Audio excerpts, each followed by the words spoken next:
आगे तवान यादा की मॉम से मिलने के लिए उसके घर जाती है ताकि वो वहाँ की सारी इन्फॉर्मेशन उन्हें बता सके। तो लैंग इसी मौके का फायदा उठाकर तवान के साथ जबरदस्ती करने लगता है और उसकी रेप करने की भी कोशिश करता है, लेकिन सही टाइम पर यादा के मॉम डैड आ जाते हैं और तवान की इज्जत बच जाती है। तो यादा के मॉम डैड लैंग से पूछते हैं तुम ये सब क्या कर रहे हो। तो यहाँ पर लैंग उल्टा तवान पर ही इल्जाम लगाने लगता है कि वो उसे सेड्यूस करने की कोशिश कर रही थी। तो यादा के मॉम डैड कहते हैं यहाँ का नजारा देखकर तो नहीं लग रहा था कि वो तुम्हें सेड्यूस करने की कोशिश कर रही थी, बल्कि तुम उसके साथ जबरदस्ती कर रहे थे। आगे ये बात जब यादा को पता चलती है तो यादा अपने बॉयफ्रेंड की वाट लगाने के बजाय तवान को ही उल्टी सीधी बातें बोलने लगती है कि वो उसे सेड्यूस करने की कोशिश कर रही थी। उसका बॉयफ्रेंड तो शरीफ सज्जन है, वो उसकी तरफ आंख उठाकर भी नहीं देख सकता। तो तवान को इस बात पर बहुत ही गुस्सा आता है और यहाँ पर दोनों में लड़ाई हो जाती है। तो यादा के पापा यादा को कहते हैं तुम्हें अब भी लगता है कि तुम्हारा बॉयफ्रेंड एक शरीफ सज्जन आदमी है? हमने अपनी आंखों से देखा कि तुम्हारे बॉयफ्रेंड ने तवान के साथ क्या किया है। वैसे भी मैं इसकी शक्ल नहीं देखना चाहता, यहाँ से दफा हो जाओ। आगे तवान यादा के मॉम डैड को वहाँ की सारी बातें बताती है। तो उसके मॉम डैड कहते हैं वहाँ पर किसी को शक तो नहीं हुआ कि तुम मेरी बेटी नहीं हो? तो तवान कहती है मैंने बहुत ही अच्छी एक्टिंग की है, वहाँ पर किसी को भी शक नहीं हुआ, लेकिन फिर भी हमें अपना बैकअप प्लान बनाकर रखना चाहिए। क्या पता कब उन्हें हमारी सच्चाई के बारे में पता चल जाए और हम लोग देखते ही रह जाएं। इससे अच्छा होगा कि हमें पहले से ही इस सिचुएशन से कैसे बाहर निकले उसका प्लान बनाकर रखना चाहिए। दूसरी तरफ यादा अपने बॉयफ्रेंड पर खूब चीखती चिल्लाती है कि वो उसके होते हुए किसी और लड़की पर डोरे कैसे डाल सकता है, और वो भी तवान जैसी लड़की के साथ। और यादा यहाँ पर अपने बॉयफ्रेंड को खूब मारने लगती है। तो लैंग को भी गुस्सा आ जाता है और वो भी यादा को खींचकर एक थप्पड़ मार देता है और कहता है मैं तुम्हें वार्न कर रहा हूँ, अपनी औकात में रहो। और लैंग ये कहकर वहाँ से चला जाता है और यादा देखती ही रह जाती है कि उसने किस नमूने को अपने सर पर चढ़ा लिया और उसे अपने किए पर पछतावा होने लगता है। आगे तवान अपने आप को शांत करने के लिए अपने मॉम के पास जाती है और उन्हें हक कर लेती है और अपनी मॉम को कहती है मॉम अगर फ्यूचर में मुझसे कोई गलती हो जाए तो क्या आप मुझे माफ करेंगी? तो तवान की मॉम कहती है तुम ऐसा क्यों कह रही हो, क्या तुम मुझसे कुछ छुपा रही हो? तो तवान कहती ऐसी कोई बात नहीं है मॉम, बस मैं ऐसे ही पूछ रही हूँ। तो तवान की मॉम कहती है वो तो इस बात पर डिपेंड करता है कि तुम मुझसे क्या छुपा रही हो। अगर तुम किसी भले काम के लिए मुझसे कुछ छुपा रही हो तो मैं तुम्हें तुरंत माफ कर दूंगी, लेकिन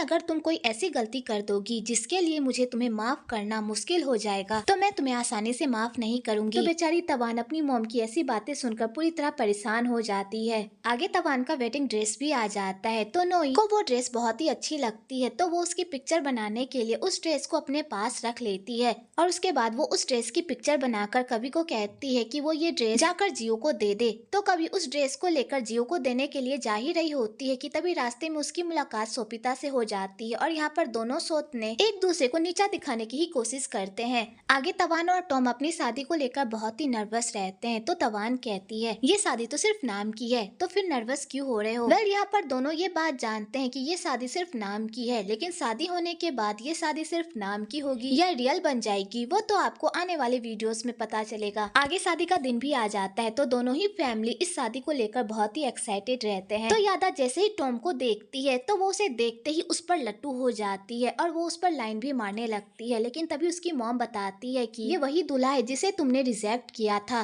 तो यादा को अपने किए पर बहुत ही पछतावा होता है कि उसने इतना अच्छा हस्बैंड रिजेक्ट क्यों किया उस गधे के चक्कर में। आगे तवान रेडी होकर बाहर आती है तो टॉम की नजर ही नहीं हटती। तो उसके पापा कहते हैं उसे घूर कर क्या देख रहे हो, अब वो तुम्हारी ही है। आगे उन दोनों की शादी की रस्में स्टार्ट होने ही वाली होती है कि उससे पहले ही यादा तवान को वहाँ से लेकर चली जाती है और सारे मेहमान ये सब देखकर पूरी तरह शॉक्ड हो जाते हैं। तो यादा के पेरेंट्स अपनी बेटी के किए पर पर्दा डालने लगते हैं कि वो दोनों बहुत दिनों बाद मिले हैं ना, इसलिए वो दोनों एक दूसरे से बात करना चाहते हैं। इधर यादा तवान के साथ बदतमीजी करने लगती है और उसका ड्रेस खुलवाने लगती है, लेकिन तभी वहाँ पर यादा के पेरेंट्स आ जाते हैं और यादा को ये सब करने से रोक देते हैं और कहते हैं आखिरकार तुम ये सब क्या कर रही हो? तो यादा कहती है मैं उस खानदान की बहू बनने वाली थी ना कि ये, अब इसे मेरा सब कुछ वापस लौटाना होगा क्योंकि वो दूल्हा मुझे पसंद आ गया है और उससे तो शादी मैं ही करूंगी। अगर इसने मुझे मेरी जगह वापस नहीं की तो मैं सबको जाकर वहाँ पर सच बता दूंगी। तो यादा के पापा कहते हैं तुम्हारा दिमाग खराब हो गया है, अगर उन्हें हमारी सच्चाई के बारे में पता चल गया तो वो लोग हमारे साथ क्या करेंगे तुम सोच भी नहीं सकती। और वैसे भी तुमने उस लंगूर के चक्कर में खुद ही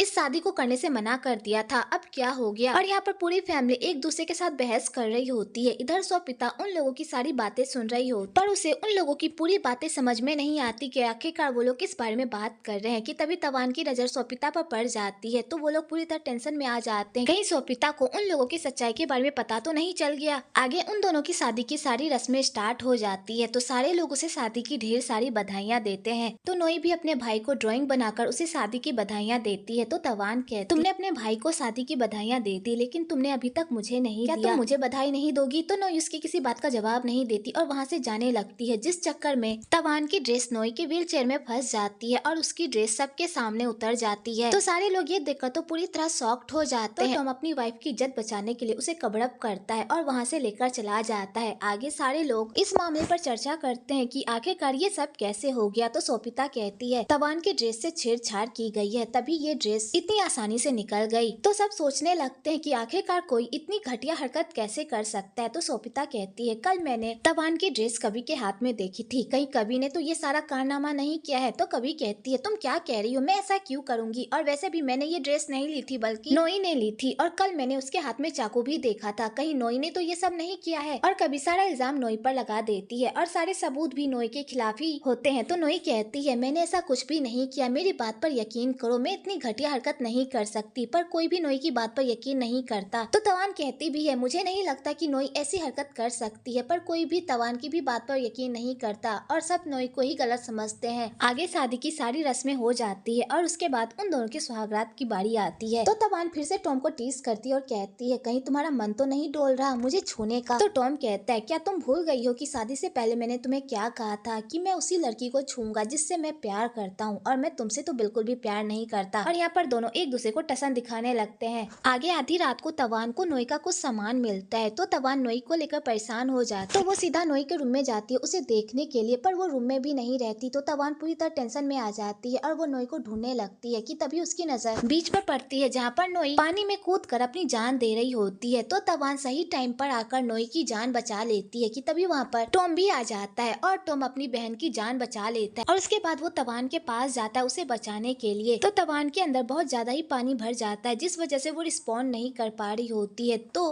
बड़ी ही मुश्किल से तवान की जान बचाता है। आगे तवान को जैसे ही होश आता है तो वो नोई की फिक्र करने लगती है और कहती है, तुम ठीक हो ना? तो नोई रो रो कर कहती है, मैंने तुम्हारी ड्रेस को खराब नहीं किया था, मैंने तुम्हारे साथ कुछ भी नहीं किया, तुम लोग मेरी बात पर बिलीव क्यों नहीं करते? तो तवान को नोई के लिए बहुत ही बुरा लगता है और वो नोई को शांत करती है और कहती है, मुझे पता है कि तुम कभी भी इतनी घटिया हरकत नहीं कर सकती, प्लीज शांत हो जाओ। आगे टॉम की पूरी फैमिली को अपने किए पर पछतावा होता है कि उन्होंने अपनी बेटी पर भरोसा क्यों नहीं किया और उन्हें क्यों लगा कि उनकी बेटी इतनी घटिया हरकत कर सकती है। तो सोपिता कहती है, अगर ये हरकत नोई ने नहीं की बल्कि ये हरकत कवि ने की है, और यहाँ पर सारा इल्जाम कवि पर आ जाता है। तो कवि कहती है, मैंने ऐसा कुछ भी नहीं किया है, मेरी बात पर यकीन कीजिए। तो टॉम कहता है, इस बात को यहीं पर खत्म करो, जाओ सब आराम करो।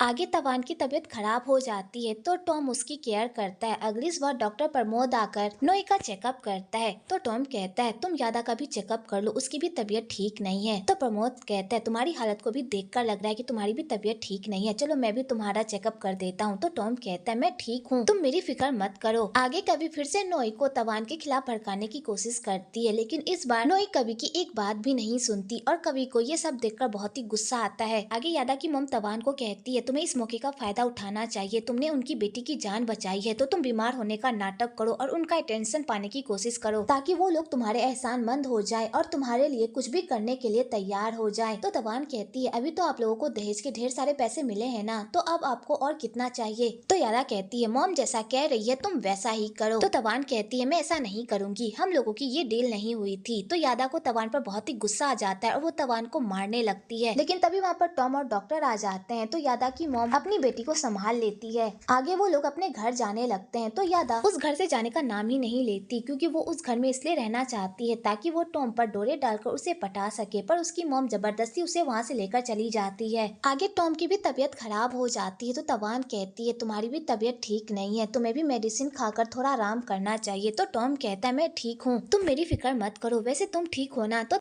तो तवान कहती है हाँ मैं ठीक हूँ, तुम मेरी फिक्र मत करो। तो टॉम कहता है फिर ठीक है, मैं ऑफिस जा रहा हूँ, तुम अपना ख्याल रखना। और टॉम ये कहकर ऑफिस चला जाता है। तो ऑफिस में टॉम की तबीयत बहुत ही खराब हो जाती है और सोपिता ये सब नोटिस करती है तो वो टॉम की केयर करने लगती है। तो टॉम कहता है इसकी कोई जरूरत नहीं है। तो सोपिता कहती है मैं तुम्हारी दोस्त हूँ और तुम्हारी तबीयत खराब है तो मुझे ये सब करने दो। तो टॉम उसे करने की परमिशन दे देता है। दूसरी तरफ तवान टॉम के लिए खाना लेकर आती है क्योंकि उसे पता होता है कि टॉम की तबीयत ठीक नहीं है। तो तवान जैसे ही ऑफिस के अंदर आती है और उन दोनों को ऐसी हालत में देखती है वो तो पूरी तरह शॉक्ड हो जाती है। तो सोपिता तवान को कहती है तवान कुछ गलत मत समझना, टॉम की तबीयत खराब है इसलिए मैं उसकी देखभाल कर रही हूँ। पर वो कुछ भी नहीं कहती और टॉम को कहती है तुम बीमार हो ना, इसलिए मैं तुम्हारे लिए खाना लेकर आई हूँ, इसे खा लेना। और तवान ये कहकर वहाँ से चली जाती है। तो सोपिता टॉम को कहती है मेरी वजह से तुम्हारी वाइफ गुस्सा होकर चली गई। तो टॉम कहता है तुम बेकार की बातें सोच रही हो, तुम्हें पता है ना हम दोनों की शादी सिर्फ नाम की शादी है और मुझे नहीं लगता कि उसे इतनी सी बात से जलन होगी। दूसरी तरफ यादा के पेरेंट्स जब घर वापस आते हैं और घर की ऐसी हालत देखते हैं वो तो पूरी तरह शॉक्ड हो जाते हैं और वो लोग लैंग के खिलाफ पुलिस में रिपोर्ट भी लिखवाने लगते हैं। पर यादा अपने पेरेंट्स को रोक लेती है और कहती पापा आप पुलिस को कॉल मत कीजिए, मैं लैंग से इस बारे में बात करती हूँ और आपका सारा सामान लौटा भी दूंगी, प्लीज मुझे एक मौका दे दीजिए। तो उसके पापा अपनी बेटी के कहने पर पुलिस को कॉल नहीं करते। आगे यादा लैंग की क्लास लगाती और कहती है तुमने मेरे पापा का कीमती सामान उन पैसों से क्या किया। तो लैंग यादा को कुछ पैसे थमा देता है और कहता है उन सारे सामानों को बेचकर मुझे इतने ही पैसे मिले। तो यादा कहती है मैं तुम्हें बेवकूफ दिखती हूँ जो मैं तुम्हारी झूठी मूठी बातों में आ जाऊंगी। तो लैंग कहता है बेबी मैं सच कह रहा हूँ, वो सारे सामान कीमती नहीं थे बल्कि नकली थे और उसे बेचकर मुझे इतने ही पैसे मिले। तो यादा यहाँ पर फिर से लैंग को मारने लगती है। तो लैंग यादा को शांत करने के लिए उसके साथ जबरदस्ती सो जाता है और कहता है अगर ये सोने की चिड़िया मेरे हाथ से निकल गई तो मैं तो सड़क पर ही आ जाऊंगा, मुझे कुछ ना कुछ करना होगा इसका मुंह बंद करने के लिए। आगे नोई तवान को अपनी भाभी एक्सेप्ट कर लेती है और कहती है मेरे भाई का बहुत ही अच्छे से ख्याल रखना क्योंकि अब वो तुम्हारा पति है और तुमने जो मेरे लिए जो भी किया उन सब के लिए थैंक यू, और मैंने जो तुम्हारे साथ बदतमीजी की उसके लिए प्लीज मुझे माफ कर दो। तो तवान नोई को माफ कर देती है और नोई खुशी खुशी वहाँ से चली जाती है। पर तवान को नोई के लिए बहुत ही बुरा लगता है क्योंकि अगर उसकी सच्चाई नोई के सामने आ गई तो क्या नोई उसे कभी भी माफ कर पाएगी। इधर यादा के पापा लैंग के कारनामों से पूरी तरह परेशान हो गए होते हैं और वो अपनी वाइफ को कहते हैं मैं अपनी बेटी की लाइफ इस तरह बर्बाद होते हुए नहीं देख सकता, इसलिए मैं उस कमीने के खिलाफ पुलिस में रिपोर्ट लिखवाना चाहता हूँ। तो यादा की मॉम कहती है अगर तुमने उस पर चोरी का इल्जाम लगा दिया तो ये बात पूरी मीडिया में उछाली जाएगी और हमारी बेटी की सारी सच्चाई भी सबके सामने आ जाएगी, और अगर ऐसा हुआ तो टॉम की फैमिली को पता चल जाएगा कि हमने जिस लड़की से उसके बेटे की शादी करवाई है वो लड़की यादा नहीं है, तो उसके बाद वो लोग हमारे साथ क्या करेंगे तुम सोच भी नहीं सकते। तो यादा के पापा इसी डर से लैंग के खिलाफ कोई भी रिपोर्ट नहीं लिखवाते। अगले दिन तवान ऑफिस में अपने पति के घर जाने का इंतजार कर रही होती है। तो टॉम कहता है तुम घर चली जाओ, मुझे थोड़ा लेट हो जाएगा। तो तवान कहती है कोई बात नहीं, मैं तब तक इंतजार कर लूंगी। और तवान इधर उधर सामान छूने लगती है। तो टॉम कहता है इस तरह किसी भी चीज को हाथ मत लगाओ, तुम इधर से उधर कर दोगी और बाद में मुझे ढूंढने में प्रॉब्लम होगी, इसलिए चुपचाप यहाँ पर बैठ जाओ। तो तवान कहती है मैं यहाँ पर बैठे बैठे बोर हो रही हूँ, मुझे भी कोई काम दो ना। तो सोपिता कहती है टॉम तवान सही कह रही है, बेचारी बैठे बैठे बोर हो रही है, इसे भी हमें कोई काम दे देना चाहिए। तो टॉम कहता है इसे क्या आता होगा। तो तवान कहती है मुझे सब कुछ आता है, एक बार तुम कहकर तो देखो। कि तभी टॉम को किसी का कॉल आ जाता है और वो बाहर चला जाता है। तो सोपिता इसी मौके का फायदा उठाकर तवान को टॉम की नजरों से नीचे गिराने के लिए उसे एक काम दे देती है और कहती है इन सारे ऑर्डर को कंफर्म करके उन लोगों को ईमेल भेज दो, ये काम तो तुम कर लोगी ना। और सोपिता ये कहकर वहाँ से चली जाती है। तो तवान उस काम को बखूबी करती है और सारे ऑर्डर्स को कंफर्म कर देती है। कि तभी उधर से टॉम आता है और तवान से पूछता है कि तुम क्या कर रही हो। तो तवान खुशी खुशी होकर उसे बताती है कि मैंने सारे ऑर्डर को कंफर्म कर दिया है। तो टॉम जैसे वो सारी ईमेल्स देखता है वो तो पूरी तरह शॉक्ड हो जाता है और कहता है तुम्हें ये सारे ऑर्डर्स कंफर्म करने को किसने कहा था, हमारे पास इतने स्टॉक भी नहीं है, तो हम उन्हें माल कैसे देंगे, और तुमने बिना पूछे उन सारे ऑर्डर को कंफर्म क्यों किया, तुम्हें पता है तुम्हारी इस बेवकूफी की वजह से हमारी कंपनी को कितना बड़ा नुकसान झेलना पड़ सकता है। तो तवान कहती है मुझे सोपिता ने ये सारे ऑर्डर कंफर्म करने को कहा था। तो सोपिता कहती है तवान झूठ क्यों बोल रही हो, मैंने तो बस तुम्हें ट्रांसलेट करने को कहा था, कंफर्म करने को नहीं कहा था। और यहाँ पर सोपिता सारा इल्जाम तवान पर ही लगा देती है और बेचारी तवान देखती ही रह जाती है। आगे टॉम घर जाता है और वहाँ जाकर अपने मॉम डैड से उनकी बहू की शिकायत लगाता है कि उनकी बहू ने ऑफिस में कितना बड़ा नुकसान किया है। तो तवान अपनी गलती की माफी मांगती है और कहती है मुझे नहीं पता था कि मुझसे इतनी बड़ी गलती हो जाएगी। तो वही कहती है मुझे पता है मेरी बहू से गलती हो गई है, लेकिन उस पर चिल्लाने के बजाय इस प्रॉब्लम का सोल्यूशन निकालो ना। तो टॉम कहता है ये मामला थोड़ा बड़ा है, इसलिए उन लोगों से बात करके देखो, शायद कोई कोई हल निकल जाए। आगे तवान टॉम के पास जाती है अपनी गलती की माफी मांगने के लिए, तो टॉम उससे ठीक से बात नहीं करता, उल्टा उसकी इंसल्ट करता है। तो तवान कहती है, हाँ मैं मानती हूँ मुझसे गलती हो गई है, लेकिन तुम्हारा कोई हक नहीं बनता कि तुम इस तरह मेरी इंसल्ट करो। और तवान गुस्से से वहाँ से चली जाती है और टॉम देखता ही रह जाता है। आगे सोपिता सारा कारनामा करके इस प्रॉब्लम का सोल्यूशन भी निकाल लेती है और वो टॉम के सामने बेचारी बनने का नाटक करती है और कहती है, तुम्हें अपनी वाइफ के साथ इस तरह बिहेव नहीं करना चाहिए। हाँ मैं मानती हूँ उससे गलती हो गई है, लेकिन उसने जानबूझकर तो नहीं किया होगा ना। और सोपिता यहाँ पर टॉम पर डोरे डालने लगती है। आगे इतना कुछ होने के बाद भी तवान टॉम की फिक्र करना नहीं छोड़ती और वो डॉक्टर के साथ मिलकर टॉम के लिए खाना लेकर जाती है। लेकिन तभी रास्ते में गाड़ी खराब हो जाती है, तो डॉक्टर उस गाड़ी को ठीक करने की कोशिश करता है, पर उससे गाड़ी ठीक ही नहीं होती। लेकिन तवान जब उस गाड़ी को चेक करती है तो वो गाड़ी ठीक हो जाती है और डॉक्टर ये सब देखकर तवान से बहुत ही इम्प्रेस होता है। लेकिन इन सब चक्कर में तवान वहाँ पर गिर जाती है और उसके पैरों पर चोट आ जाती है। तो डॉक्टर उसे अपने बाहों में उठाकर गाड़ी पर ले जा रहा होता है कि तभी वहाँ पर गाँव के कुछ लोग आ जाते हैं और उन दोनों को ऐसी हालत में देख लेते हैं। आगे तवान खाना लेकर ऑफिस पहुँचती है तो टॉम कहता है, इसकी कोई जरूरत नहीं थी। तो तवान कहती है, मॉम ने कहा था इसलिए मैं खाना लेकर आई, अब मैं चलती हूँ। तो सोपिता कहती है, हम लोगों का काम कुछ देर में खत्म ही हो जाएगा, क्यों ना हम साथ ही चलते हैं। तो डॉक्टर प्रमोद कहता है, फिर मैं चलता हूँ। और तवान, अपने पैरों पर दवाई लगाना मत भूलना वरना सूजन रह जाएगी। और डॉक्टर ये कहकर वहाँ से चला जाता है। अगली सुबह पूरे गाँव में ये रूमर फैल जाती है कि डॉक्टर और तवान के बीच कुछ चल रहा है। जब टॉम को इस बारे में पता चलता है तो उसे बहुत ही गुस्सा आता है और वो गुस्से से घर जाता है और तवान से पूछता है, कल रात तुम डॉक्टर की बाहों में क्या कर रही थी। तो तवान कहती है, तुम कैसी बातें कर रहे हो, कल रात मैं गिर गई थी और डॉक्टर मेरी हेल्प कर रहा था, इसके अलावा हम दोनों के बीच कुछ भी नहीं चल रहा। पर टॉम को तवान पर बहुत ही गुस्सा आता है और वो उसे खींचकर बाहर लेकर चला जाता है। इधर नोई जब तवान और डॉक्टर की गॉसिप सुनती है तो उसे बहुत ही बुरा लगता है, क्योंकि नोई डॉक्टर से बहुत प्यार करती है और कभी ये बात जानती है और वो इसी मौके का फायदा उठाकर नोई को तवान के खिलाफ भड़काने की कोशिश करती है। आगे टॉम तवान को बताती है कि मेरे और डॉक्टर के बीच कुछ भी नहीं चल रहा, मेरी बात पर यकीन करो। तो टॉम कहता है, मैं ये नहीं कह रहा कि तुम दोनों के बीच कुछ भी चल रहा है, लेकिन अगर आइंदा से तुम बाहर जाओ तो मेरी इमेज का ख्याल रखना, क्योंकि अगर तुमने बाहर कोई भी हरकत की तो इसका सारा असर मेरे इमेज पर पड़ेगा और सारे गांव वाले हम लोगों के बारे में गॉसिप करेंगे, जो मुझे बिल्कुल भी पसंद नहीं है। तो तवान कहते, तुम्हारी बातों को सुनकर लग रहा है कि तुम्हें जलन हो रही है, क्या सच में तुम्हें जलन हो रही है। तो टॉम इस बात का कोई जवाब नहीं देता। दूसरी तरफ लैंग बिजनेस के बहाने से यादा से पैसे हटने की कोशिश करता है, पर यादा पैसे देने से मना कर देती है और कहती है, मेरे पास पैसे ही नहीं है तो मैं तुम्हें कहाँ से ला कर दूं।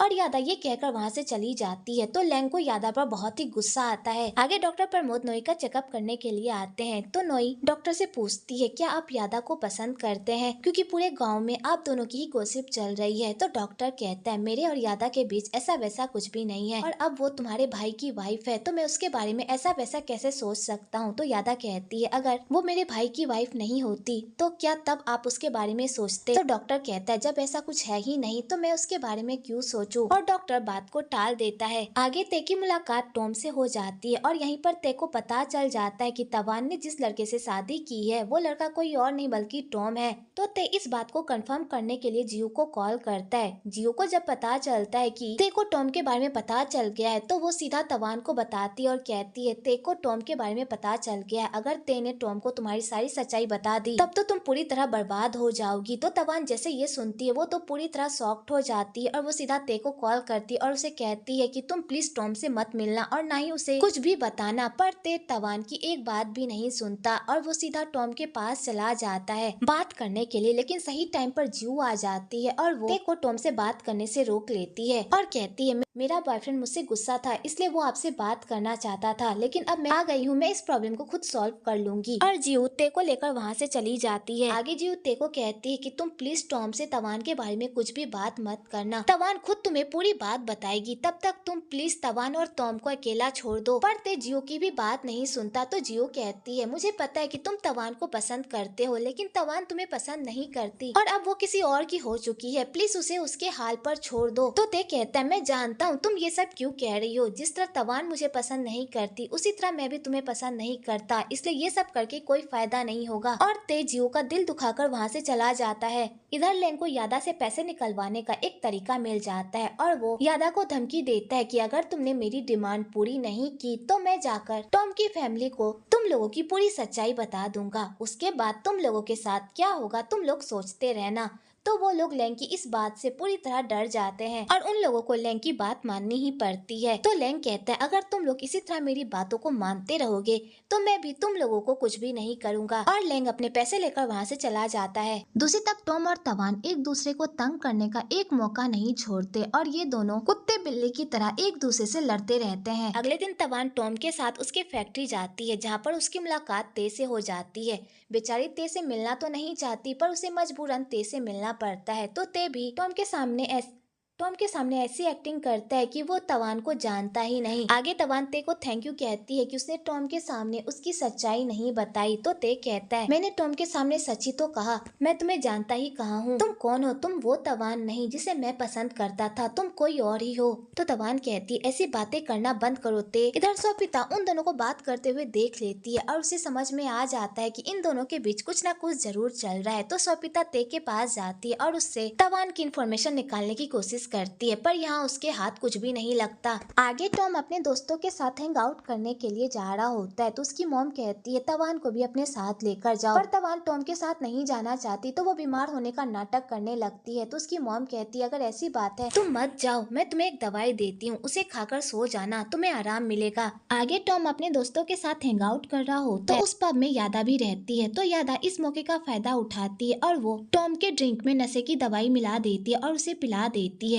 और उसका फायदा उठाने की कोशिश भी करती है। लेकिन सही टाइम पर सोपिता आ जाती है और वो उसे उसके मंसूबे में कामयाब होने नहीं देती और वो टॉम को सही सलामत उसके घर छोड़ आती है। तो टॉम की मॉम अपने बेटे को अपनी बहू के हवाले करके सोने के लिए चली जाती है।